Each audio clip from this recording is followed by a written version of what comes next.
Now, if you've just tuned in, I showed viewers at the top of the program a new video of Scott Morrison speaking to fellow Christians that's triggered a wave of criticism and wild attacks against him.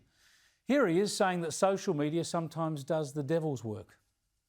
Social media has its virtues and its values and enables us to connect to people in ways we've never had before. Terrific. But those weapons can also be used by the evil one, and we need to call that out.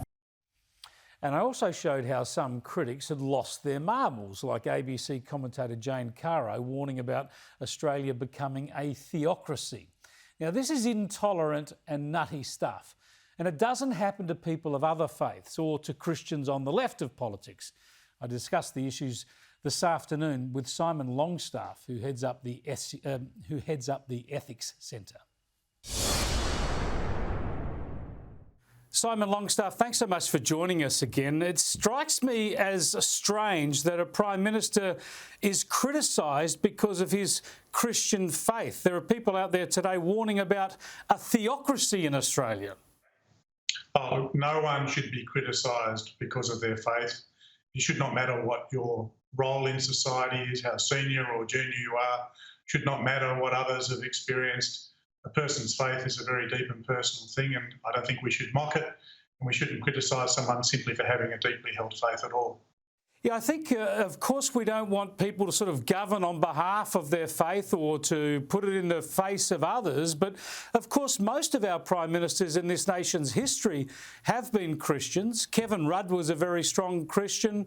Malcolm Turnbull, a Catholic. Tony Abbott, a Catholic. Bob Hawke, I think, went the closest of any to saying he was an atheist. He went as far as saying he was agnostic. But it's natural we'd be interested in all this because we want to know what informs our leaders. I agree entirely, and even if all of those other people had been criticised, that would not justify criticism of Scott Morrison. No one should be criticised for that, but you're perfectly correct. I think rather than mocking or criticising, what we should do is listen carefully when people like Scott Morrison outline their deeply held beliefs, and we should take them entirely seriously, because this is what makes them tick. And someone like Scott Morrison, who has so clearly professed, for example, his belief in the intrinsic dignity of all people, and he feels that we should, if we cancel just one person, we cancel our whole culture, then we should expect to see that that informs the policies he brings to bear. So everything he does, we would hope, would be consistent with that general belief about the basic dignity of every single Australian. Indeed, we'd look for consistency, if not perfection, because we know that perfection, while we should aspire to it, is not really achievable. But what interests me is some hypocrisy or double standards here, because it seems we would never criticise a Muslim Australian or a Shinto Australian over their faith. In fact, I've seen where Ed Husic and others have been praised for bringing their Muslim faith into our public debate. Yet there seems to be open season sometimes on Christians, especially conservative Christians. Well, I think that's a fair comment. I mean, there's no doubt about it that the traditional power and authority of the Christian churches in Australia has invited a kind of criticism that's not been advanced to those of other faiths. But to be honest, as I said before, I don't really mind what a person's faith is. That shouldn't be something which they are criticised for having. You might disagree with tenets of the faith. You might think that they're things which ought not to be applied in public policy or that you find objectionable in some sense. But the mere fact that they have a faith and that they profess it with a deep commitment, that shouldn't be the basis for criticism, irrespective of their political party or the nature of the faith itself.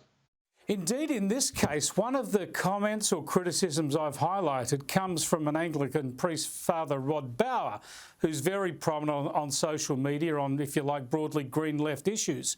He's accused Scott Morrison of spiritual abuse because Scott Morrison has said when he's hugging people or comforting people after natural disasters, he's also praying for them. Well, within the tradition to which Mr Morrison belongs, it's part of the practice, including of lay people, to have that prayerful engagement and the laying on of hands. I think it was very revealing that he was prepared to disclose that. But there'll be some people who might have received such an embrace who might have been troubled by it, but that might be because they hold a different belief. But they shouldn't be troubled by the sincerity of Mr Morrison in this. He clearly believes this. And the only challenge that his declarations give rise to is when people listen to him, take him seriously and say, well, if you believe that, why do you do these other things in your political life? And of course, politics is all about compromise. And as you rightly pointed out, we shouldn't be demanding perfection, but we should try to take seriously a profession of faith and use that as an index for judging the character and the quality of the decisions that someone like a Prime Minister makes. Fascinating food for thought again, Simon. Thanks for joining us. It's been a pleasure.